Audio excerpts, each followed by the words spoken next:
تو کتنے دکھ اور تکلیفوں کے ساتھ اس کو بڑا کرتی ہے. کبھی جا کر بیٹھیے تو صحیح, کوئی ماں کتنی تکلیفوں سے اپنے بچے کو بڑا کرتی ہے.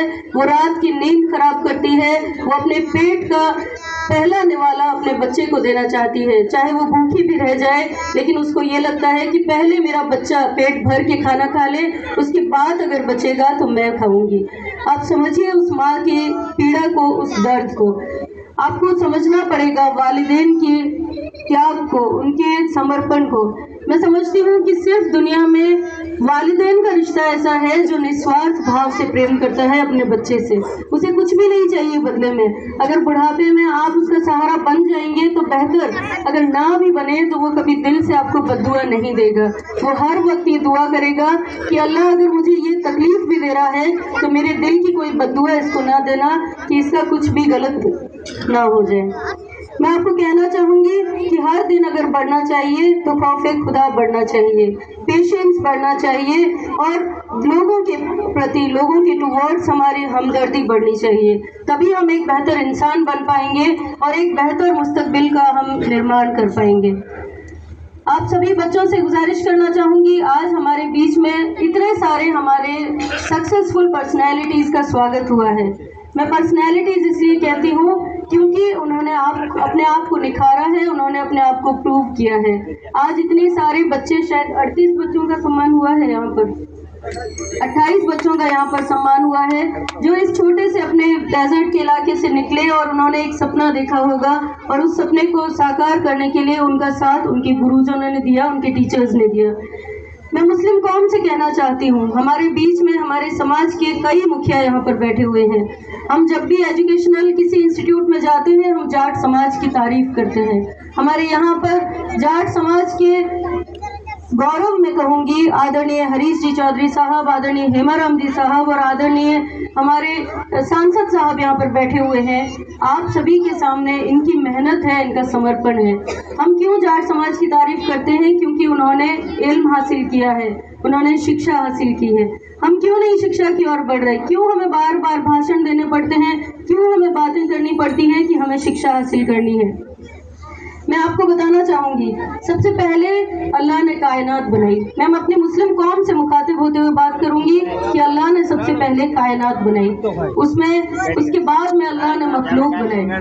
آپ سبھی کو پتا ہے کہ اس میں سب سے پیاری امت اگر کوئی ہے تو وہ ہم ہیں. آپ سبھی کو یہ سوچنا ہوگا کہ جب اللہ نے آپ صلی اللہ علیہ وسلم کی امت کو کامیاب کرنے کا سوچا تو انہوں نے سب سے پہلے ٹیچرز کو بھیجا. آپ پڑھیے تو صحیح اسلام کو, آپ اس کے راستے پر چلیے تو صحیح. کسی کو بھاشن دینے کی اور سننے کی ضرورت نہیں پڑے گی. میں آپ کو کہنا چاہتی ہوں کہ جب سب سے پہلے اللہ نے ٹیچرز کو یہاں پر بھیجا تو بچوں آپ کو پہلا ہاتھ جو ہے وہ ٹیچرز کا پکڑنا ہے, آپ کے گروجنوں کا پکڑنا ہے. دوسری چیز جو اللہ نے تحفتاً ہم لوگوں کو بھیجی وہ قرآن تھا, وہ کتاب ہے. وہ کتاب آپ کو دوسرے ہاتھ میں پکڑنی ہے. ایک ہاتھ میں کتاب اور دوسرے ہاتھ میں اگر ٹیچرز کا ساتھ رہے گا تو دنیا کی کوئی طاقت آپ کو کہیں روک نہیں پائے گی. آپ سبھی کو سمجھنا پڑے گا کہ ہمیں زندگی کس طریقے سے گزارنی ہے. صرف پد حاصل کرنا, صرف لالچ کرنا, زمینیں ہتھیانا, یہی ہمارا مقصد رہ گیا ہے. آپ سبھی کو سمجھنا پڑے گا کہ ہمیں ایک بہتر انسان بن کے جانا ہے. جب ہم اس دنیا سے جائیں تو ہمیں کچھ لوگ یاد کریں. آپ لوگوں کو یہ سندیش دے کر کے جانا ہے, کیونکہ میں آپ لوگوں کو بتانا چاہوں گی, بہت مجھ سے انوبھوی یہاں پر بیٹھے ہیں. میں معافی چاہتی ہوں منچ پر تشریف فرما ہمارے تمام منچسین اتیتھیوں سے کہ میری بات تھوڑی لمبی ہو رہی ہے, لیکن قوم کا درد ہے, میں تھوڑا سا اور بیان کرنا چاہوں گی. آپ سمجھیے ہم سے پہلے جو گئے وہ کیا لے کر کے گئے ہیں؟ کیا پد ساتھ میں گئے؟ کیا زمینیں ساتھ میں گئی؟ کیا یہ دھن دولت سونا چاندی ساتھ گیا؟ کچھ بھی ساتھ نہیں گیا. آج اگر ہم کسی کو یاد کرتے ہیں تو بہتر جو انسان ہمارے بیچ میں رہ کر کے گیا, جو نیک انسان ہمارے بیچ رہ کر کے گیا, اس کو ہم آج بھی یاد کرتے ہیں. اور ہم کہتے ہیں کہ اللہ نے اتنا پیارا انسان ہمارے بیچ میں بھیجا جس نے جب تک رہا نیک کام کیے. تو آپ سے میں گزارش کرنا چاہوں گی کہ سب سے پہلے ہمارا مقصد جو ہے وہ ایک بہتر انسان بننے کا ہونا چاہیے. This is the real education, this is the real mission and this is the real vision. آپ سبھی کو یہ سمجھنا پڑے گا. اور بچوں کے لیے میں کہنا چاہوں گی, this is supposed to be the real objective of every school going child. ہمارا ہر بچے کا یہ آبجیکٹو ہونا چاہیے, یہی مشن ہونا چاہیے, یہی ویژن ہونا چاہیے. میں زیادہ بات نہیں کروں گی, تھوڑا سا اور میں کچھ کہنا چاہوں گی. جیسے بچوں کو بتانا چاہوں گی کہ آج ہم لوگوں کے سامنے دو راستے ہوتے ہیں. جب ہم گھر پہ جاتے ہیں تو ہماری ٹیبل پر ایک طرف کتاب اور ایک طرف موبائل رکھا ہوتا ہے. سب سے پہلے بچے اچھل کر موبائل کو ٹچ کرتے ہیں. میں آپ کو کہنا چاہوں گی کہ موبائل سے دور رہیے. اگر زندگی آپ کو بنانی ہے تو موبائل کو آپ کو چھوڑنا پڑے گا, وہ سیکریفائز آپ کو کرنا پڑے گا, تبھی آپ بہتر انسان بن کے آگے بڑھیں گے. آج کیا بڑھ رہا ہے؟ نہ صبر بڑھ رہا ہے, نہ ایمان بڑھ رہا ہے, نہ ہی ہماری پیرنٹس کے پرتی ہماری عزت بڑھ رہی ہے. آج بڑھ رہا ہے تو ہمارے فالوورز بڑھ رہے ہیں, ہمارے فرینڈس بڑھ رہے ہیں. ہم سوشل میڈیا پہ دنوں دن ایسی ایکٹیویٹیز کرتے ہیں کہ کیوں ہم لوگوں کو کیوں امپریس کرنا ہے, کیوں کسی کے لیے ہمیں کام کرنا ہے. ہمیں اپنے لیے کام کرنا ہے, ہمیں بہتر مستقبل کے لیے کام کر رہا ہے.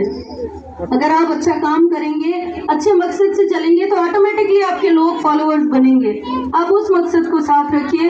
اور آپ کو میں ایک ایگزامپل دینا چاہوں گی. عبدالکلام صاحب آپ سبھی نے سنا ہوگا, 12 سال کی عمر میں انہوں نے کتابوں کی ایک لائبریری بنائی تھی.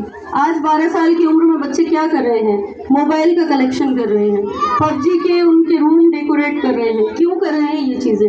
یہ آپ کو ختم کر دے گی, یہ آپ کو آگے نہیں بڑھنے دے گی. آپ انسپائر ہوئیے اسلام سے, آپ انسپائر ہوئیے ہر دھرم سے, اور ان کے جو لوگ ہیں, جو سکسیسفل پرسنالٹیز ہیں, ان کو پڑھیے, ان سے آگے بڑھیے. اور کرپیا کر کے یہ چھوٹے چھوٹے لالچ چھوڑتے ہوئے بہتر انسان بن کر آگے بڑھیے. آپ سبھی کا تہہ دل سے شکر گزار کرتی ہوں, اور آپ سبھی کا استقبال کرتی ہوں دوبارہ. آپ سبھی کے پیرنٹس کو میرا سلام عرض کیجیے گا. دھنیہ واد. جے ہند. آسمان تک وہ پرواز کر سکتی ہے, آسمان تک وہ پرواز کر سکتی ہے, اپنے دم پہ دنیا پہ راج کر سکتی ہے. ان بیٹوں کی چاہت رکھنے والوں کو شمع نے بتایا ہے